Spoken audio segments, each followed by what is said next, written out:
Petit pétard, petit pétard.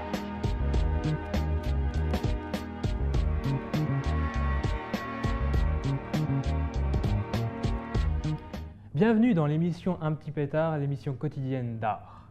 Au programme, aujourd'hui, nous avons un reportage, l'interview d'un étudiant en MMI et la chronique de Thomas. Tout de suite, le reportage. Mathieu Belleville, alias Matt B, est un artiste plasticien savoyard. Plumes, pinceaux, éponges et chiffons sont ses outils. C'est avec le graffiti que Matt B a commencé. Son envie de se perfectionner dans le dessin est une grande force de motivation. À dessiner depuis que je suis tout petit, c'est venu petit à petit en fait à moi, on va dire, j'ai pas vraiment choisi.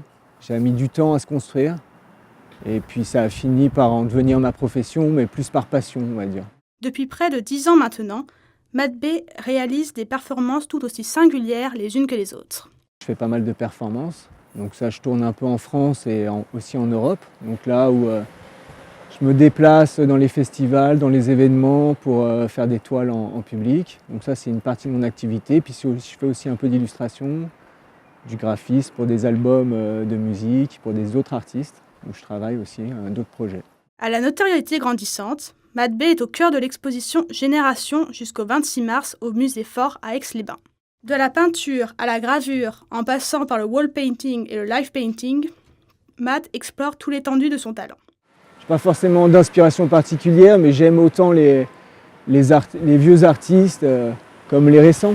J'essaie de me tenir un peu au courant de ce qui se passe au jour d'aujourd'hui, comme ce qui s'est passé il y a des années, quoi. Voilà. Ses œuvres ont souvent pour but de rendre hommage à la féminité charnelle et maternelle, comme il le dit lui-même. Tout est presque dans le titre, charnel et maternel, voilà, ça veut dire j'ai une forte relation avec ma mère, donc peut-être ça vient de là. J'ai pas forcément, je suis pas fixé forcément sur la femme, plus sur la féminité, quoi. C'est peut-être mon côté féminin qui ressort dans mon travail, quoi. Voilà. C'est pas forcément c'est pas quelque chose que je vais réfléchir ou c'est pas un projet, la féminité en elle-même, mais voilà, ça sort, c'est mon côté féminin aussi qui doit ressortir. Quel beau reportage. Mais tout de suite, maintenant, poursuivons notre programme et passons à l'interview. Bienvenue donc à ce reportage. Donc nous allons interviewer Rock, étudiant en MMI, un étudiant développeur. Donc Rock, bonjour. J'ai appris que tu développais quelques petites choses conceptuelles hors de tes heures de travail.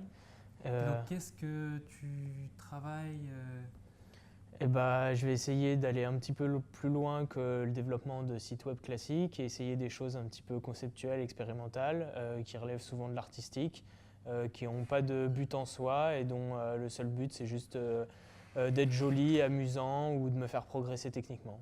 D'accord. Et j'ai vu que parfois, et même tu aimais beaucoup le pixel art. Est-ce que tu pratiques, tu fais des œuvres? Oui, en effet, j'ai essayé un petit peu, que ce soit en développement ou avec Photoshop. J'ai essayé notamment des pixel dailies pour m'amuser. Voilà, c'est quelque chose que j'aime beaucoup et que ce soit à faire en développement, du coup, c'est amusant, ou sur Photoshop, des techniques plus classiques. Est-ce que tu pourrais expliquer ce que c'est plus concrètement, qu'est-ce que c'est un pixel dailies? En fait, c'est un compte Twitter qui chaque jour publie un thème et on doit créer une image en pixel art relative à ce thème. Donc c'est assez intéressant pour progresser parce que du coup on fait des pixel art chaque jour et puis avec un thème imposé et assez sympathique. Et sinon, dans tout ton travail, qui t'inspire, quelles œuvres t'inspirent le plus? J'ai beaucoup d'inspiration. Globalement, comme ça, je pourrais pas vraiment en dire. Je fais beaucoup de veille, que ce soit sur CodePen, Behance ou Dribbble pour ce qui est de l'artistique et du technique. Après, ça va être la pop culture comme le cinéma ou la musique. Et puis après, ça peut être des peintures beaucoup plus classiques, je sais pas, comme l'impressionnisme, un courant que j'aime beaucoup, mais dont je vais pas forcément me servir. Ce qui est en développement, ça va plus être des choses un petit peu le moderne, un petit peu, tous ces espèces de trucs un peu digital, futuristes. T'as pas quelques noms à nous donner? Absolument pas, j'ai pas forcément d'artiste phare, je pioche dans ce que je trouve à droite à gauche et je compose comme ça. Et comment est-ce que tu les trouves, ces artistes ou ces développeurs qui font des choses nouvelles, Je modernes? fais une grosse veille sur Twitter où je suis énormément de monde, du coup je vois passer des choses complètement différentes l'une de l'autre, du coup ça me permet d'avoir un melting pot vraiment très varié avec beaucoup de choix et essentiellement sur les internets. Ouais. D'accord, merci. Donc, c'était donc l'interview donc, de Roch Bouchaillé, étudiant en MMI. Merci Roch. Merci. Merci à Roch pour cette interview. Tout de suite, le moment tant attendu, la chronique de Thomas. Bonjour à tous, voici les événements à venir sur le bassin chambérien. Actuellement en exposition, 2 peintres allemandes qui vous accueillent à la galerie de Richelieu-Brill. Vous pourrez trouver leurs peintures inspirées de paysages de parcs et d'architecture où elles peuvent développer leurs propres formes géométriques. Parfois à la limite de l'abstraction ou avec des couleurs fortes et puissantes, d'où le nom de leur exposition Couleurs de printemps.